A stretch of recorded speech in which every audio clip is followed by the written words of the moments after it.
Hi everybody, on today's Ryersonian newscast we're sitting down and talking with Robyn Doolittle, Ryerson graduate and also the author of the newly published Crazy Town, the Rob Ford story. So I guess we'll just kick things off and jump into the questions here. First I want to ask you, what was the process like writing in such a short period of time, especially when there were constant developments in the Rob Ford saga? Yeah, that was the trickiest part for sure. I had 91 days to write 90,000 words, so you can do the math. That was about 1,000 words a day, which really means you're writing more like 3,000 words a day and paring back, and then there was so much research to do at the same time. But I just sort of stuck a schedule and stuck to it, and I didn't wash my hair for 3 months. And I submitted my first draft a week before the chief announced that the police had recovered the so-called crack video. And then I added a little bit, and yeah, it got done, so that's the important thing. All right, so when did the idea come to you that you wanted to write a book on Rob Ford? And how did you decide whether you had enough material or not? I never thought about writing a book about Rob Ford. I've always been interested in the idea of writing a book, as I'm sure a lot of journalists are. I was approached by a literary agent and hooked up with Penguin. I really liked them, they liked the concept.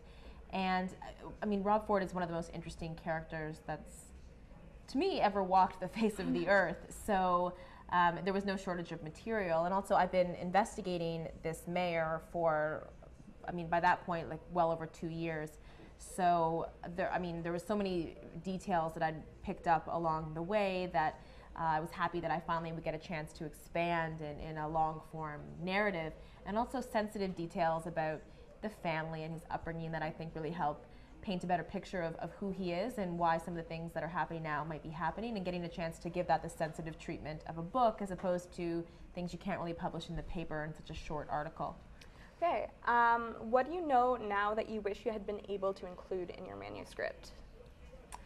Honestly, I can say nothing. I think that some people have said, how do you write a book when the story's not done yet?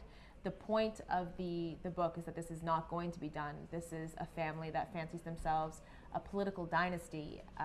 Whether Rob Ford wins the election or not, he's not going to go anywhere. He has made no secret of the fact his ambitions go as high as the Prime Minister's office. His brother is going to run provincially, he keeps saying. He'd like to be premier one day, possibly.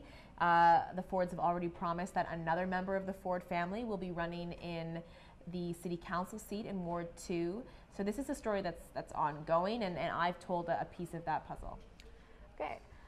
Some of your sources had a lot to lose, or reasons to be connected to speaking to you. So how do you really go about convincing someone to talk? It takes a long time. Some of my sources took years to develop. Some you can honestly make the case of just saying this is particularly when it came to staff sources, this is an important story that needs to be told. This is unlike anything that's ever happened before. And I think there's a real unrest in some quarters. People believed in this guy, and they're worried about him and worried he's going to die. And that was motivation for some people to say, if this gets out, he will be pressured into getting help. Okay. When your book came out, Doug Ford said it was typical that it was all based on anonymous sources. So what do you have to say to that kind of criticism? I mean, I was never expecting Doug Ford to give a glowing review of Crazy Town, but anyone who's read the book knows that the vast majority of the book is meticulously sourced through named individuals, reports, police reports, court documents. There are a few select anonymous sources. There are many named sources, including friends of the Ford, extended family members, people who went to high school with, people who worked for Deco. There's lots of meat there where you can exactly point to where it came from, and I'm sure Doug Ford just hadn't read the book at that point. Some of the information about the Ford family hadn't been previously written about in the Star or elsewhere, so I'm wondering, did you have to sort of negotiate about what would be reserved for your book? Yeah, that was a really tricky thing. I mean, so I went on book leave in July, and through that summer, sometimes I'd come across information that was relevant to the news that was happening, so related to the police investigation of the mayor, or something about his whereabouts at the time, and I always passed that information on to the Star. In terms of some of the bigger revelations that the Star, I did give the Star a heads up about it beforehand.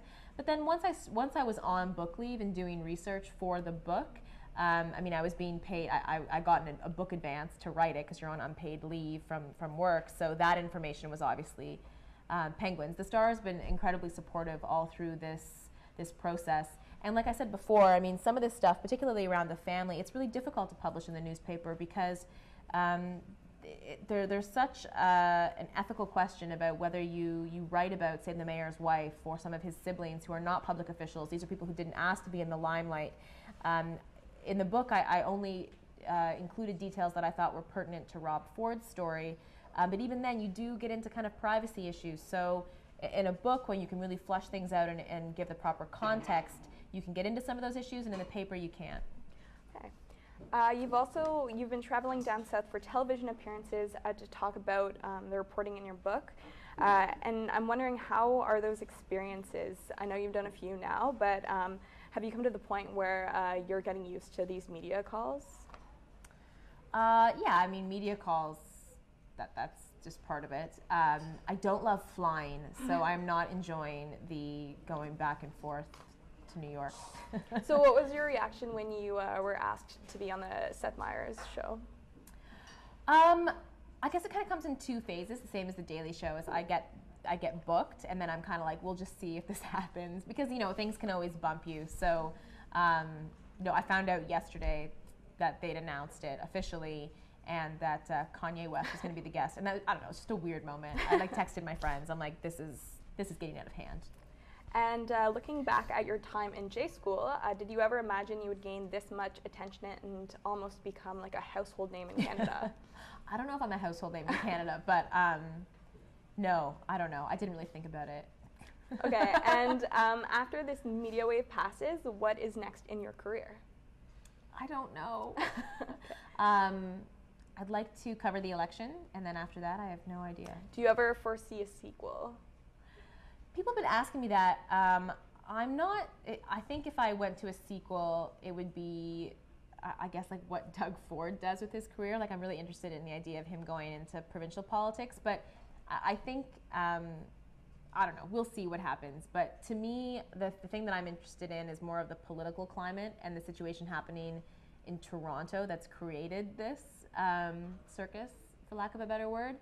That's something I'd be interested in exploring. Okay, and can you give any advice to journalism students who are, say, interested in pursuing investigative journalism? I'm not an investigative journalist. I'm a City Hall beat reporter, and I started doing a story that became an investigation. I think that if you go in thinking, I want to be an investigative journalist, people are going to immediately kind of tune you out, because journalism is all, if you're a reporter, you're investigating stuff. Just keep your eyes and ears open and do your work, and the big stories will happen that way. If you're thinking, I'm only going to try to go after this crazy story. I mean, the Rob Ford story didn't start out as an investigation about a mayor on crack. It was, why is this guy not at work every day? Where is he? Why is he losing his agenda? Why are there these pictures of him buying Mickey's of vodka popping up on Twitter frequently? Okay, well, great. That's all the questions we had for you today. So on behalf of everyone at the Ryerson, we want to thank you for coming in and talking with us. Thanks for having me.